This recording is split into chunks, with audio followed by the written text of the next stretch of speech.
Deduction जो chapter है, deduction हम लोग जानते हैं कि सेक्शन से किस सेक्शन में था, 80C to 80U। तो इसमें हम लोग देखे अलग अलग तरह का डिडक्शन देखे। 80C से 80U में कुछ सेक्शन तक हम लोग देखे कि इनकम पर भी मतलब मिल रहा है, कहाँ खर्च कर रहे हैं, और कुछ इनकम पर भी। टोटल दो तरह का इसमें हम लोग देखे। LIC ये सब हो गया, 80C में आता है हेल्थ इंश्योरेंस, 80D है ना, डबल D हो गया बड़ा बीमारी वाला है ना, फिर E देखिए एजुकेशन लोन अगर लिए हुए उस पे है, ठीक है। तो अलग अलग सेक्शंस हम लोग देखे। फिर इनकम में अगर SEZ वाले में आप या वारंटी से इनकम होना हो, ठीक है, इससे हो गया। फिर आपका अगर हैंडीकैप है 80U वाले है ना, क्लियर है, ठीक है। तो हम लोग को ध्यान देना है 80DD है वो बीमारी एक है, अगर हैंडीकैप आप पर डिपेंडेंट है, और 80DD भी है बड़ा बीमारी वाला, और 80U है अगर आप हैंडीकैप है और खुद कमा रहे तो आपको डिडक्शन मिलेगा आपके इनकम से, है ना। एक नॉर्मल वाला हैंडीकैप है या सीवियर वाला, दोनों के लिए अलग अलग लिमिट है। 75 लाख और 75,000 और 1,50,000 क्या 1,25,000, ठीक। तो जो भी जो उस लिमिट के हिसाब से, ठीक है। तो ये हो गया हमारा डिडक्शन। तो डिडक्शन में मेनली समझना क्या है हमको, ग्रॉस टोटल इनकम से हम लोग माइनस करते हैं। 80C से 80U वाला पहले ग्रॉस टोटल इनकम 500 में प्लस हो जाता है, क्लबिंग ये सब हो गया। अब हम लोग क्या करते हैं, क्लबिंग में ध्यान देना है कि उसी हेड में ऐड होता है ना, जिस हेड का वो क्लबिंग वाला है, ठीक है। क्लियर हो गया, अलग सोर्सेस अलग सोर्सेस। चलिए ये हो गया। नेक्स्ट आप लोग खत्म होने वाला है computation of total income of individual का टोटल इनकम हम लोग इसमें निकालना देखिए। मतलब ये ऐसा चैप्टर है जिसमें पांचों हेड का भी आने लग गया और सबको हम लोग जोड़ के करने लगे। इसका फ्लो हम लोग देखेंगे टोटल इनकम का क्या होता है, तो ग्रॉस टोटल इनकम निकालते हैं, उससे हम लोग लेस कर लिए डिडक्शंस, फिर क्लबिंग ये सब हो गया है मेरा। तो मेरा जो एग्रीगेट आ गया इनकम, ठीक है। तो टोटल इनकम मेरा जो आ गया, अब हमको तो बस टोटल इनकम तक ही इसमें निकालना था, तो टोटल इनकम हमारा निकल जाता है। इसमें हम लोग और भी चीजें देखें कि टोटल इनकम अगर हमको क्या है रूल के हिसाब से, मतलब हमको राउंड ऑफ वाला देखें ना, 288A है सेक्शन, टोटल इनकम को राउंड ऑफ करना, ठीक है।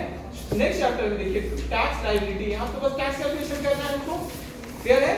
तो अगर न्यू टैक्स रेजिम से बोलेंगे तो न्यू टैक्स रेजिम से आप क्या ना क्वेश्चन, जैसे हम लास्ट स्लाइड किए थे चैप्टर, है ना, क्लियर सबको। ऑल्टरनेट मिनिमम टैक्स वाला भी इसमें हम लोग देखें कि कितना वो हो सकता है, 20 लाख से ज्यादा का इनकम, और जो भी रूल है। तो ऑल्टरनेट मिनिमम टैक्स, तो इसमें हम लोग देखिए अगर स्पेशल इनकम है तो उसके लिए जो टैक्स रेट दिया हो गया उसका अलग से निकलता है, और दूसरे वाले का अलग, क्लियर है, नॉर्मल इनकम का अलग से निकलता है, ठीक है। तो हम लोग इसमें STCG अगर मेरा नॉर्मल वाला है 111A वाला नहीं है तो वो तो किसका बन जाता है, नॉर्मल का पार्ट बन जाता है ना। स्पेशल रेट क्या होता है, जिसका अलग से रेट बताया गया है, जैसे LTCG STCG 111 अलग से बताया है ना, 10% 20%, लॉटरी का 30%, ये क्या होगा स्पेशल रेट, ठीक है। रिबेट एंड रिलीफ में देखिए, इसमें हम लोग क्या पढ़े कि रिबेट मिलता है, जैसे सेक्शन कौन 87A, फिर इसी तरह 86 वाला जो सेक्शन था, अगर आपका अरियर वाला सैलरी या एडवांस वाला सैलरी ये सब अगर आपको प्राप्त हो गया है पहले ही, और अगर मतलब बाद में प्राप्त हुआ, अगर पहले वाला कोई चीज है तो हम लोग कंपेयर करते हैं कि जिस ईयर का था उस ईयर में पे करते तो टैक्स कितना आता, और अभी टैक्स पे कर रहे तो कितना आ रहा है। अगर अभी मेरा टैक्स लायबिलिटी ज्यादा आ रहा है तो हम लोग क्या करते हैं, रिलीफ हो जाता है ना, ठीक है। तो उनके हिसाब से ये रिलीफ हो गया, और रिबेट तो हम देख लिए, ठीक है। इसके बाद वाला चैप्टर हमारा में असेसमेंट ऑफ HUF भी है, HUF के लिए अलग रूल्स है ना, फैमिली इनकम वाला उसमें है ना ये सब, तो उसका हम लोग देखें। HUF में हम लोग इंडिविजुअल HUF में क्या अंतर है, वहां बस एक पर्सन के ऊपर है, और यहाँ पूरा फैमिली वाला है ना, HUF हिंदू अनडिवाइडेड फैमिली। इसमें हम लोग एक स्पेशल चीज देखें, इवन जैन और एक क्या थे जैन और भी थे ना, कि उनको भी अगर वो चाहे तो इसका ऑप्शन ले सकते हैं HUF वाला, ठीक है। तो मेरी रूल अगर हमको पता है तो उसके बेसिस पे हम लोग कैलकुलेट करते हैं, किसको फैमिली इनकम मानेंगे किसको नहीं मानेंगे, कैसे कैलकुलेशन होता है, ठीक है। फिर इसके बाद है फिर है फाइलिंग वाला, हमारा लास्ट यूनिट जो है ना, फाइलिंग है ITR का और TDS का। तो दो तरह का फाइलिंग है, मैनुअल भी है और ऑनलाइन भी है। किसके लिए, ITR के लिए।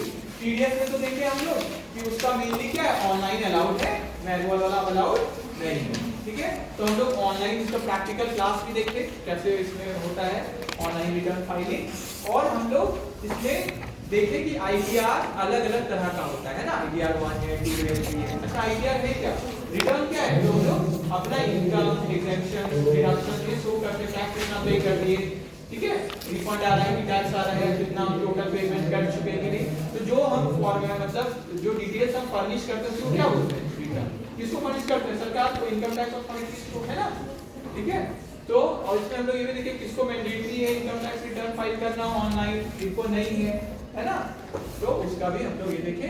फिर अलग अलग टाइप्स है, आईटीआर 1 2 3 4, तो जिसका भी जो मतलब रूल के हिसाब से जिसका सिंपल है तो आईटीआर 1 फाइल होता है ऑल का, है ना, बिजनेस इनकम है तो उसके लिए अलग आईटीआर है, तो अलग अलग जैसा भी आपमें अप्लाई होता है। और हर साल इसमें भी चेंज किया जा सकता है कि आपके इस आईटीआर में ये भी इंक्लूडेड होगी, तो हर साल का जो इनकम टैक्स अथॉरिटीज बताते हैं उसको फॉलो करना होता है। फिर टीडीएस का हम लोग देखें तो इसमें भी अलग अलग है।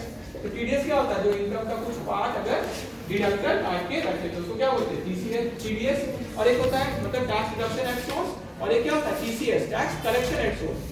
तो यहाँ पे टीडीएस में जो इनकम आपको दे रहे हैं, जैसे हमको सैलरी मिल रहा है, यहाँ पर रूल के हिसाब से टीडीएस करना है तो वो काट लेंगे, मतलब जो पेमेंट करते हैं वो टीडीएस काट लेते हैं। और टीसीएस में क्या होता है, टैक्स कलेक्शन एट सोर्स, वो क्या होता है, सेलर काटते हैं किसका, बायर से कुछ परसेंटेज जो उसमें दिया हुआ, जैसे हम देखें ना स्क्रैप का इतना परसेंटेज, तेंदू लीव्स में है आप तो इतना परसेंट है, अल्कोहल ये सब, तो अलग अलग जो भी उसमें मेंशन है उसके हिसाब से उतना परसेंटेज और कलेक्ट कर लेते हैं कौन सेलर, है ना।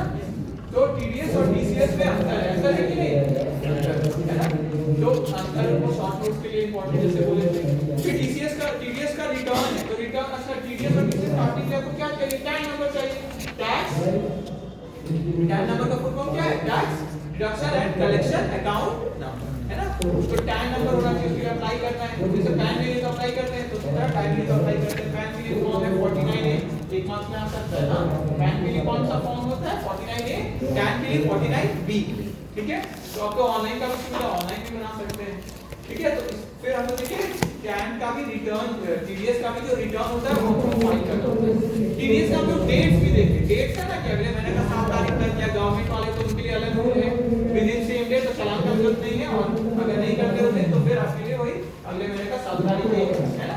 फिर अदर डिडक्टर्स के लिए हम लोग देखें नॉन गवर्नमेंट है अगले महीने का 7 तारीख, एक एक्सेप्शन देखे थे 194M वाला, ठीक है। और फिर हम लोग इसमें देखिए टीडीएस रिटर्न फाइल करना है। टीडीएस रिटर्न क्या होता है, जो टीडीएस आप काटे हैं उसका टैक्स पेमेंट भले ही आप कर दीजिए, टीसीएस से कलेक्ट कर दिए पेमेंट सरकार को, लेकिन आपको बताना भी होगा सरकार को, तो उसके लिए जो डिटेल फर्निश करते हैं उसको क्या बोलते हैं, रिटर्न। उसके लिए डेट फिर दिया हुआ था, क्वार्टरली था ना रिटर्न का, कितना में आपको जमा करते हैं। तो ये हो गया टीडीएस रिटर्न। तो इसका भी ऑनलाइन का प्रक्रिया हम लोग देखेंगे, ठीक है। और इसमें हम लोग एक्स्ट्रा कुछ अपने से कवर किए थे, जैसे एडवांस टैक्स। एडवांस टैक्स क्या होता है, अगर मेरा साल का टैक्स लायबिलिटी हमको लगता है 10 लाख से ज्यादा पेमेंट करना पड़ेगा, तो हमको क्या करना है, एडवांस टैक्स सरकार को पे करना है ऑन द डेट्स प्रेस्क्राइब, जो भी प्रेस्क्राइब डेट्स है उसके हिसाब से, जैसे पहला 3 क्वार्टर का अप्रैल मई जून का, ठीक है। तो हमको इस कब तक जमा कर देना है, 15 जून तक कितना 15% का। फिर नेक्स्ट 3 महीना का 15 सितंबर तक कितना 45% तक जमा हो जाना चाहिए, और एडिशनल में अगर बोलेंगे तो 30%। फिर 15 दिसंबर तक कितना 75, और फिर 15 मार्च तक 100। एक चीज लेकिन ध्यान देना है कि इसको तो एडवांस टैक्स बोल ही रहे हैं, लेकिन हम लोग का एक स्पेशल चीज बताया गया था, 15 मार्च के बाद भी आप पे कर रहे हैं, लेकिन 31 से पहले 31 तक कर दे तो वो भी एडवांस टैक्स ही हम लोग बोल रहे हैं, क्लियर है। फिर इसमें हम लोग 3 सेक्शन पढ़े, अगर लेट हुआ तो क्या होगा, 234A, B और C। 234A क्या होता है, लेट से रिटर्न फाइल किए आफ्टर द ड्यू डेट, तो जब आप फाइल किए तो उतना का आपको इंटरेस्ट देना होगा, कितना, क्लियर हो गया, आफ्टर ड्यू डेट।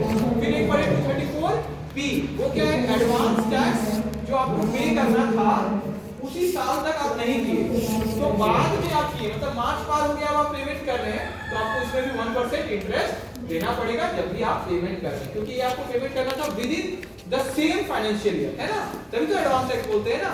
अच्छा, रेट किसका फॉलो करते हैं हम लोग, असेसमेंट ईयर में भी बताया गया है इसके लिए, है ना, इसके लिए क्या रेट है, ठीक है। और 234C ये क्या है, deferment of advance tax. Advance tax payment करने में क्या किया, लेट किए, 15% जो पे करना था पूरा नहीं किए आप। अच्छा, एडवांस टैक्स में 234B वाला में एक चीज ध्यान रखना है क्या, कि 90% से अगर एडवांस टैक्स कम पे किए तब लगता है 234B, क्लियर है। और 234C जितना अगर 50 तो अब नेक्स्ट डेट मतलब उसमें आपको कितना डिले हुआ है, तो मतलब 3 महीना का, उसमें भी 3 महीना का लग जाता है 1% है ना। लेट किए ना क्या जमा करने थे, एडवांस टैक्स जमा करना। अगर हम 15% नहीं जमा किए तो हमको जितना हम जमा कर दिए उतना माइनस कर देंगे, और जितना और जमा करना था नहीं किए उस पे हमको इंटरेस्ट पे करना होगा कितना 1% के हिसाब से 3 महीना के लिए। अगर पहला क्वार्टर के लिए, फिर दूसरा क्वार्टर के लिए 3 महीना, तीसरा क्वार्टर के लिए 3, और लास्ट में तो 15 तक है तो एक ही महीना के लिए है। और हमको एक चीज पे ध्यान रखना है, क्या 234 और बी और सी में क्या अंतर है। बी पेमेंट क्या होता है, ईयर एंड होने के बाद, फाइनेंशियल ईयर खत्म हुआ उसके बाद किसमें आया 234 बी, और 234 सी क्या हो, तो उसी ईयर के अंडर में कैलकुलेशन होता है ना, ये ध्यान रखना है। ठीक है, तो रिवीजन करेंगे तो इसमें हमको ध्यान रखना है। फिर हम लोग 2 चैप्टर इसमें और इसमें देख लेते हैं, टैक्स प्लानिंग फॉर इंडिविजुअल, जो आपको हम लोग से रीड करना है, क्योंकि अलग-अलग हेडिंग पे कैसे आप टैक्स बचा सकते हैं, कैसे प्लान कर सकते हैं अच्छा से। प्लानिंग और रिवीजन में अंतर है ना। प्लानिंग क्या होता है, आप लीगल वे में अपना टैक्स बचाते हैं, है ना, उसके लिए प्लान करते हैं। टैक्स रिवीजन क्या होता है, किसी तरह भी चोरी करके भी कर लेते हैं, ये क्या है टैक्स रिवीजन। और अवॉइडेंस क्या होता है, टैक्स अवॉइडेंस आप जो कानून में खामी है, लूपहोल से उसका फायदा उठाते हैं। तो एक्चुअली में इंटेंशन के अगेंस्ट आप जा रहे हैं, लेकिन फिर भी वो इलीगल नहीं है तो अलाउ हो सकता है। और टैक्स मैनेजमेंट किसका पार्ट है, टैक्स प्लानिंग का पार्ट है ना। फर्स्ट स्टेप क्या है आपको, तो मतलब टैक्स प्लानिंग ठीक है उसका पार्ट है, तो टैक्स मैनेजमेंट उसके अंदर आता है। ठीक है, ठीक है, तो हमने डिफरेंसेस भी देखे थे दोनों में कैसा। फिर लास्ट का चैप्टर इससे दिया हुआ है ऑल्टरनेट टैक्स रेजिम, तो इसका भी हम लोग सॉल्यूशन किए कि नया टैक्स रेट को अगर फॉलो करते हैं तो क्या मेरा टैक्स रेट आता है। तो हम लोग एडवांस टैक्स वाला भी प्रैक्टिकल किए, टीडीएस वाला भी किए। टीडीएस का अगर कोई प्रैक्टिकल है आपको बस बोला जाएगा कितना टीडीएस कटना है, तो सैलरी के केस में तो विद एजुकेशन सेस भी ऐड करने के बाद कितना टैक्स आ रहा है उससे निकालते हैं ना, कि कितना इनका पर महीना टीडीएस कटना है। टोटल टैक्स लायबिलिटी को डिवाइड कर देते हैं किससे, टैक्स निकाले डिवाइड किससे कर देते हैं 12 से करते हैं ना, ताकि पता चले हर महीने इनका कितना आपको टीडीएस काटना है। क्लियर है। और अगर कुछ पहले से टीडीएस या कुछ टैक्स जमा है आपका तो उसका माइनस हो जाता है। ठीक है, इसके अलावा कुछ और भी चैप्टर्स हैं जैसे इनकम टैक्स अथॉरिटीज, ठीक है, assessment procedure, dispute resolution committee, appeal revision, penalties, offences liable to prosecution. ठीक है, तो और भी कैपिटल लेवल में जो भी तो आपके सिलेबस में नहीं है, लेकिन फिर भी एक बार आपको पढ़ लेना चाहिए, सिर्फ मार्क्स के लिए नहीं पढ़ना है ना।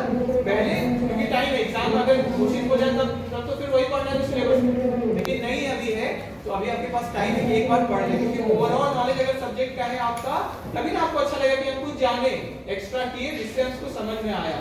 तो हम लोग डिस्कस किए थे क्लास में इनकम टैक्स अथॉरिटी को, ठीक है, क्या होते हैं वो बताया गया, कैसे ऊपर सबसे ऊपर कौन होते हैं, उनके नीचे कौन है, तो ये आपको एक बार पता होना चाहिए, एक बार कम से कम रीड कर लेना चाहिए, भले वो सिलेबस में नहीं है। कोई डाउट होगा तो आप बाद में भी हमसे पूछ सकते हैं कॉलेज में। ठीक है, एक बार रीड करना है और ओवरऑल नॉलेज रखना है। बाद में टीचर आप बनेंगे तो पता रहेगा ना, पढ़े थे ये रहता है, कोई डाउट हुआ तो अभी आप पूछ सकते हैं। ठीक है, ठीक है, तो अच्छा एक बार पढ़ें, किसी भी सब्जेक्ट को कोशिश करना चाहिए ओवरऑल नॉलेज आपके पास एक हो जाए, ठीक है, जिससे आपको भी अच्छा लगे। ठीक है, तो यही हम लोग रुकते हैं। Thank you.